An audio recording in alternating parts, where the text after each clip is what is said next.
Magandang hapon po sa inyo lahat. Salamat kay Dr. Jose sa panel ito. It's interesting because Bong's remarks kind of intersects with mine. Hindi naman kami nag-usap, ano? Pero parang hindi gaanong nalalayo. But I will focus on what the invitation stated for my topic here.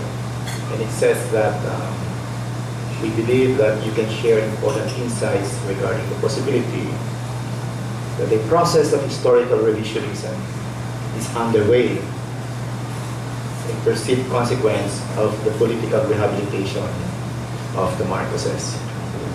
Later, you would find out how somehow what I would say, or what I would say, would kind of intersect with what Bong or Dr. Mendoza had said. So, siguro, importante muna ay tingnan natin kung ano ba yung meaning ng historical revisionism. It's been around for some time. Lagi natin narinig, especially from the NGOs who are very much opposed to the Marcoses and what they represented in the past. So, in other words, ang issue talaga ngayon is constructing the memory of martial law and its implications in the national politics. So ano bang historical revisionism? In historiography, yung revisionism per se, hindi naman masama. Historians would actually acknowledge that it is very legitimate. And sometimes, and oftentimes, it is very important that from time to time we have to revise our prevailing notions of the past. So, bakit kailangan yung revisionism? Revisionism is, you can say that revisionism is a new interpretation, a new way of looking at things. And why does it happen? Because probably new evidence presents itself, or there are new techniques of understanding what happened in the past. I can give you an example. For example, itong many leaders around the world have been believed to have died because of venereal diseases. Pero later, makikita nila na, like for example, syphilis. Syphilis is a very usual reason for saying that this leader died. Like Napoleon, na muna akala namatay siya sa gastric cancer or even syphilis. And then later, because of new technology, they found out that, or they thought that he died of arsenic poisoning. Now, lately, mukhang hindi arsenic poisoning. Mukhang arsenic din, but he was not poisoned. It seems that yung arsenic nasa kanyang dugo na sa buong buhay niya, because they examined the hair for various periods of his life. Nandun talaga yung arsenic in high quantity.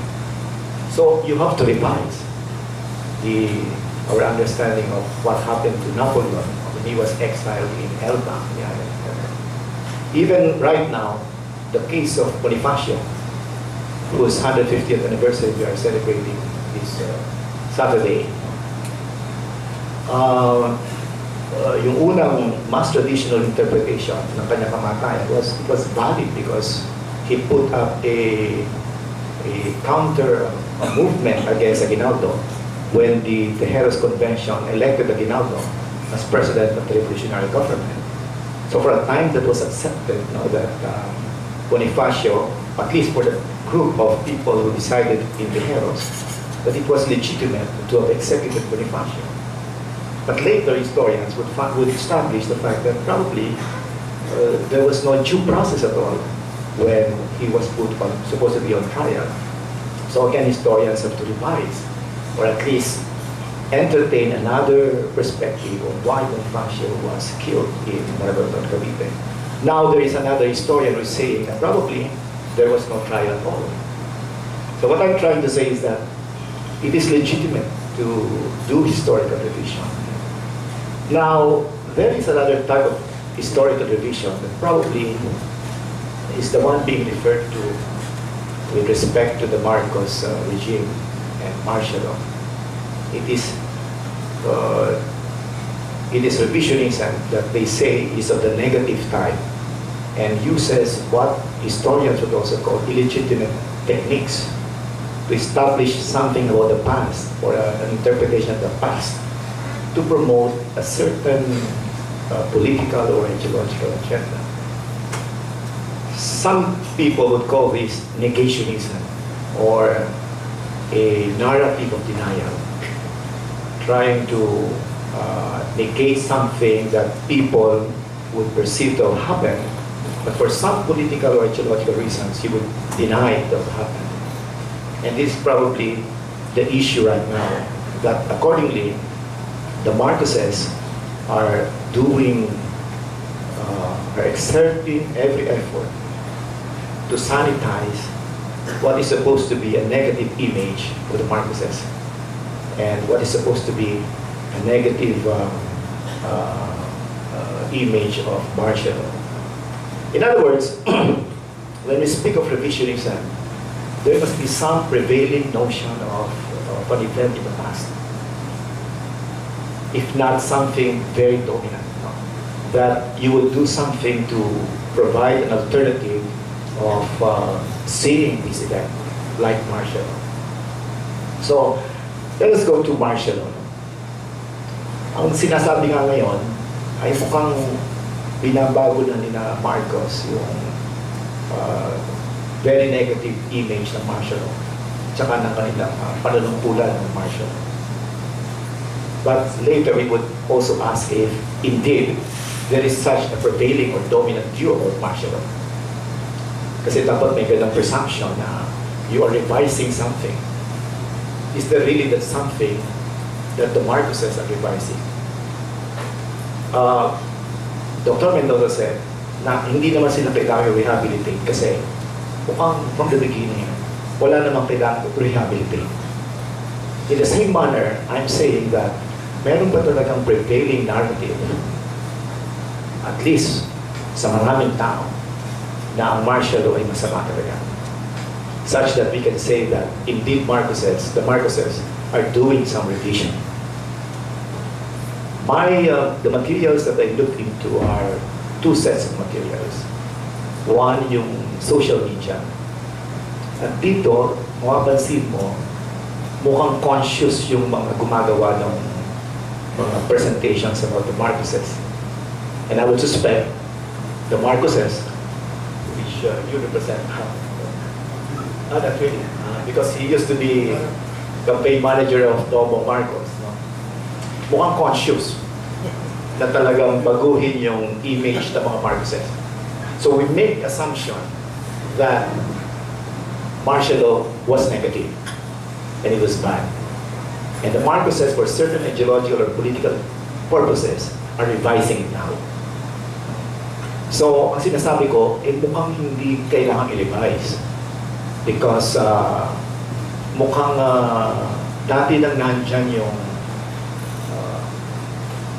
perspective na yan na hindi naman talaga masama ang martial law. At least among the majority of the population. For the radical groups and for those who suffered under martial law, defined yung narrative about martial law. For me, defined yun. I was also an activist during martial law.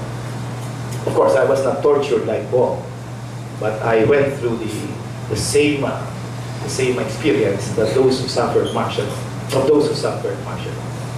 So isang material yun, ang set of materials, yung mga video presentation sila na marami kayong makikita sa internet. I will show some of them here. The other set of materials are the textbooks.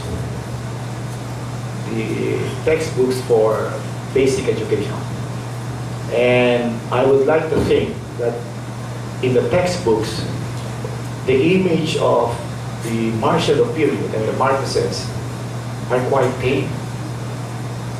Very tame. And if you were born in 1986, no, but today you would be around 27 years old. Eh, ilang milyong kabataan yan na dumaan sa pareho ding basic education. And they would be reading about martial law and the Marcoses in a rather benign, no, image. So, may possibility talaga na yung phenomenon na manalo si Marcos could happen because you would deal with this kind of audience. At pag tinignan natin yung mga video ngayon, yung unang set of materials na ipapakita ko sa inyo, makikita nyo ang target ng mga Marcoses, itong age generation. Those who were born from 1986 up to the present, who do not have a memory of martial law. Kahit nga yung medyo pinanganak nung bago ng 86, kasama na dyan sa generation niya. At ito yung yuppie generation. So, could we start with yung mga video presentation? Yung una, and mukhang ito lumabas yata ng 2008, no? At very consistent yung mga video na to about yung kind of, hindi naman revising, no? But presenting Marcos and martial law in a rather very positive way. So, ang hirap ang magkakit ng puso umibig lagi wala mang langit at nang lumiskaya hinalo sa duta kahit ikaw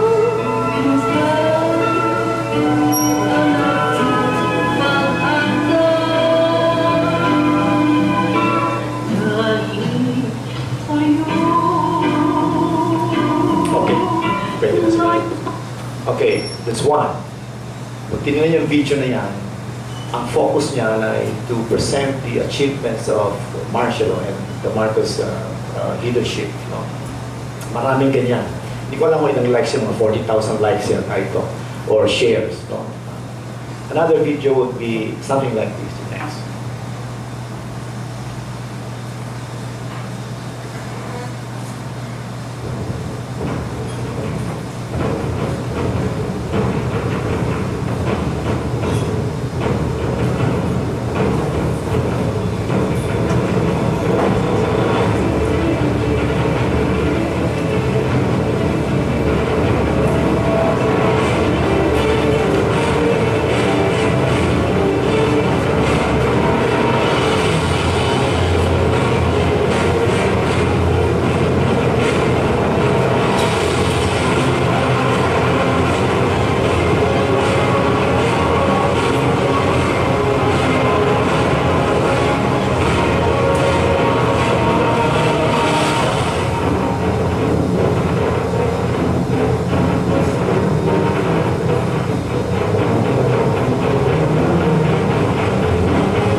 Ang tanong ng kumpado ko sa'yo, Brad, kung ikaw nasa posisyon ko, hindi mo pa gagawin. Yung tawanan silang dalawa.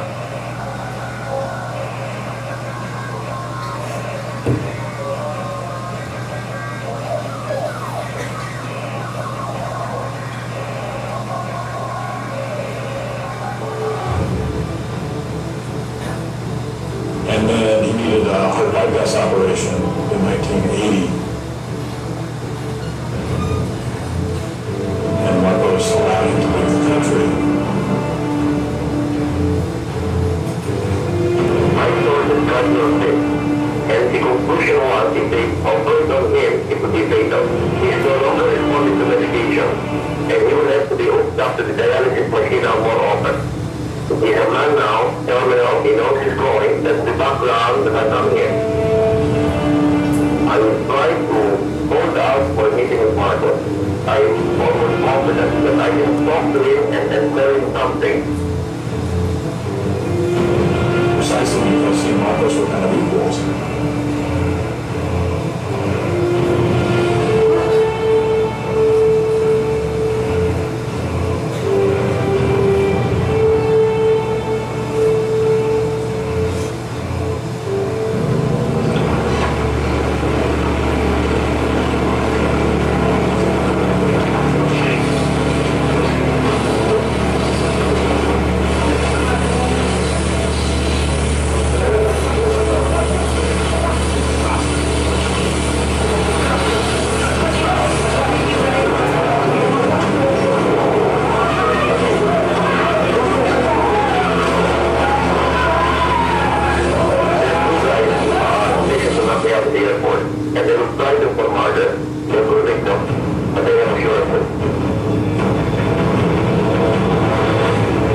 halata ang yung trajectory ng mga video. No? So yung isa, mukhang yung unang video, mukhang thrust sa ipakita yung that Marcos achieved things that no other president did.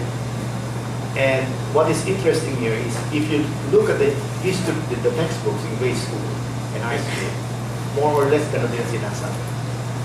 So ito, pwede mong sabihin, ito conscious, no? May mga forces or maybe people loyal kay Marcos who are really doing this. This is very purposeful. Pero yung textbook hindi yan. Mga independent authors to. Probably iba hindi. Pero maraming textbooks na review ko, nabasa ko, more or less yung idea ng Marcos achievements, very clear. So kung merong revision dito, assuming na ang prevailing na thought or frame of mind dapat sa Marshall ay negative, ang revision yung conscious. Yung textbook, mukhang hindi revision. Mukhang that is a given perspective. Ibig sabihin, ganun talaga yung thinking ng mga gumagawa ng textbooks. I don't know if the Department of Education has something to do with that. But the DepEd has been under new administration since 1986. And yet, pag tinignan mo yung textbooks, I will show you later, more or less, ganun din ang sinasabi. Ang bago lang dito yung second video. Because ang second video, ang sinasabi dito, mukhang in-exculpate si Marcos dun sa assassination ni Ninoy. And it's, how could they have done it? Paano siya ang gagawa nun eh? Magkaibigan naman sila. This is something very UP because ang upsilon dito, drugs sila. And they talk to each other. So maraming ganito na makikita tayo dyan sa yung next set of video,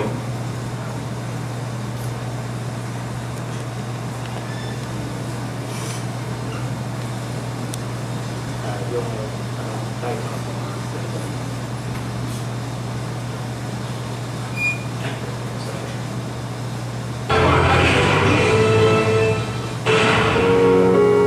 isa sa mga issue ng ill-gotten ng pamilya Marcos ay ang DNA na nakatago ng yaman sa bansang Switzerland. Baka yung bank account sa Switzerland, sa totoo po. Alam ko din, kasi may mga dokumento eh. Opo. Kaya lang, talagang kailangan ng buong gobyerno, ready akong pakita lahat yan. Opo. Wala akong takot. Ano po gusto nyo mangyari? Kung makakita to, ano po gusto nyo gawin sa pera? Wala naman akong ambisyon na sa akin sarili. Ang gusto ko lang na walang mahirap na Pilipino. At yun ang talaga kabilin-bilin na ni Marcos a foundation for the Filipino people. Sabi ni Mrs. Marcos, yumaman daw sila dahil mahusay na gold trader ang dating Pangulo. Gold trader. At-catcher siya. Gold trader. Eh siyang pinuha ng mga mining companies. At saka, bilib siya sa mina, lalo ng ginto. Kaya nakita ko maraming ulo sa bahay niya. Sabi ko, naku, Ferdinand, walang kwento yung kung ka ng gold. Sabi ko ganyan, alam mo ang pera, an asset, kung nuli idol. O wala, sabi ko ganyan. Pwede mo sa bangko para mag-gain ng interest. Sabi niya, no, kahit mo gusto ng bank, sabi niya, malalaman na may kaya ako. Saan mo yung pera? Baka pwede yung pamanahin nyo naman ito. Yung ano? Yung itong naging pera. Yung hindi pa pera eh, kinuha na eh, lalo na yung pera, walang katira. So wala na po lahat yun. Yung sinasabi nyo, nakita nyo dito na nagamit ko na 1970. Hindi mawawala yun kasi may gold yun at saka meron ako mga bill of lading na mga plano kung saan sir pinagdala ng mga kung saan ang mga bangko. the next video. This should be the second to the last.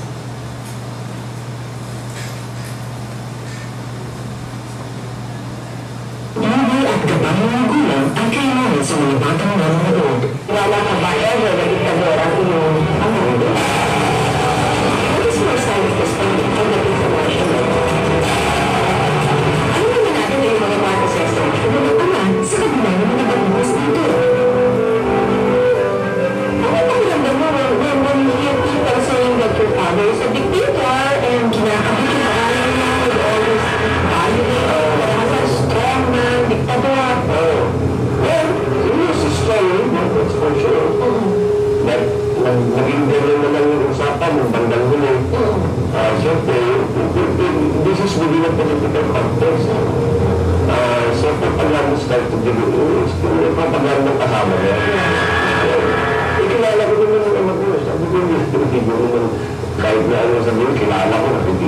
dito. Wala naman pinatago sa amin ng ano kamay.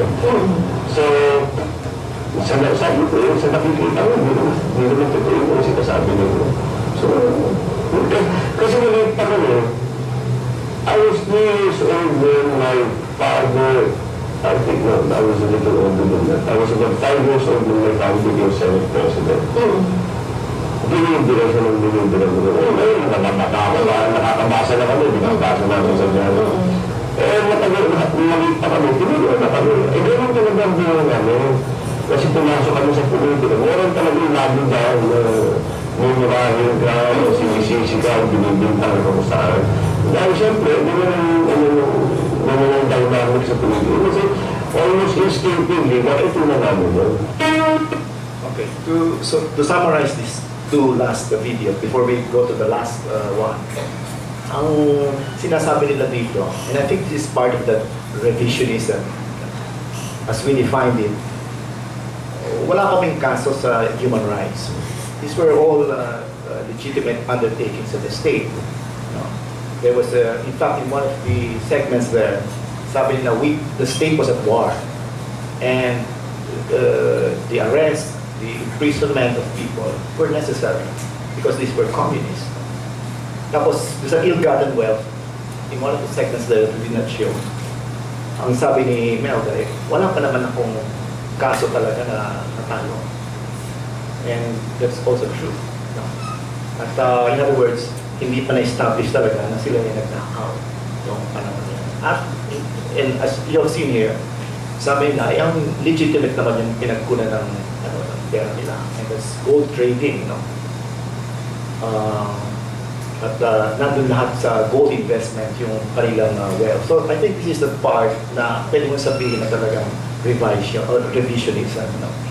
But yung mga textbooks, no, I think hindi talaga, well, as conscious as what these videos seem to have indicated, yung mukhang yung textbooks hindi ganun eh. Mukhang may mga authors na talagang ang tingin nila, okay naman yung administration ni Marcos. At sabi ko nga, kung maraming bata ang makakabasa niya, or matuturuan na ganyan, ang magiging perception talaga nila kay Marcos regime is very positive. For example, ang problem dito kumisan sa DepEd, yung kanilang guide for writing textbooks would not allow you to be a critical author. Kasi ang approach nila dyan is to present the positive and the negative side of every administration. Kaya pag nagkwenta-kwenta ka na, talagang mas maraming tulay na napagawa si Marcos. At susunod ka dun sa prescription na yan ng DepEd, dun sa minimum learning competency. So, on one hand, yung authors, pwedeng talaga naniniwala sila na okay naman si Marcos. On the other hand, merong restrictions sa provided by the minimum learning competencies, the guidebook for writing textbooks of the Department of Education. So in other words, what I'm saying, kahit hindi gumalaw yung mga Marcos, yung textbooks at saka yung iba pang mga publications about the dictatorship are completely sanitized.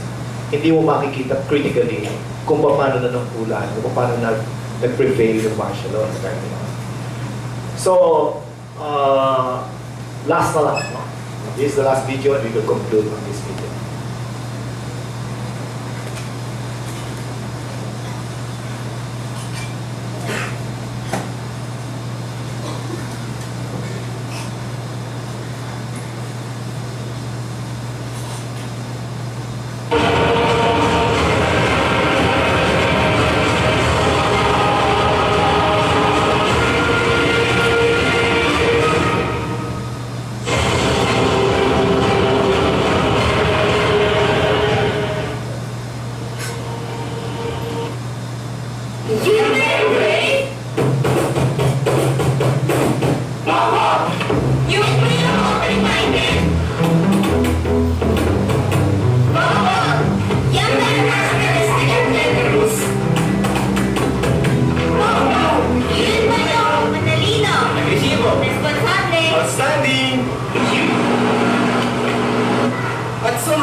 together.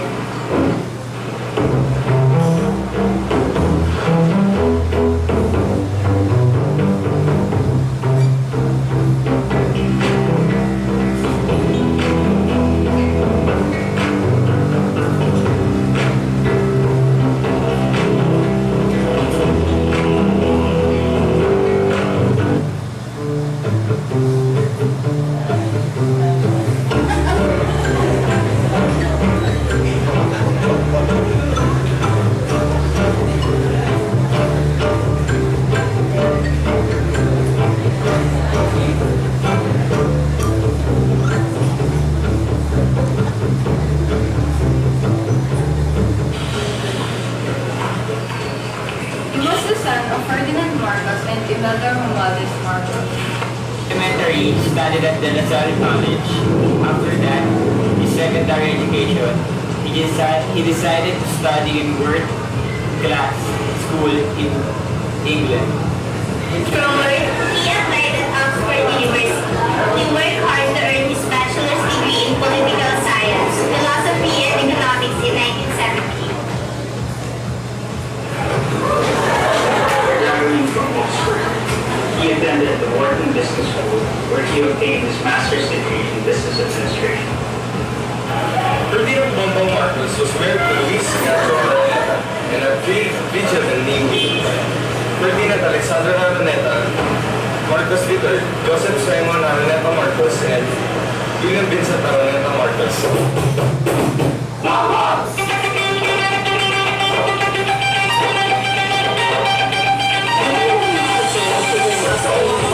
Young senator, he has all the right to run for whatever position. That is his right. Alam mo, he may be technically capable, siyempre, marunong siyang paliwanag.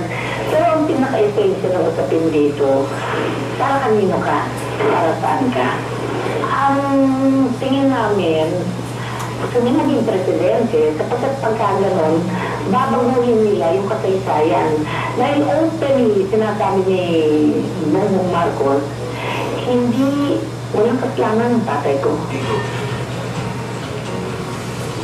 At the age of 23, Bongbong Marcos was elected as vice governor in Ilocos Norte in 1980. In 1983, he Okay. Kaya ko pinakita yun, not because it's very amateur. No?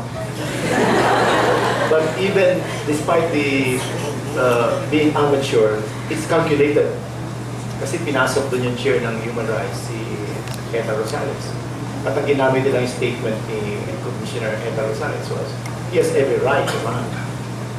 So doon, burado ng lahat na, galing pa yan kay Marcos, kay legacy pa yan ng Marcos dictatorship.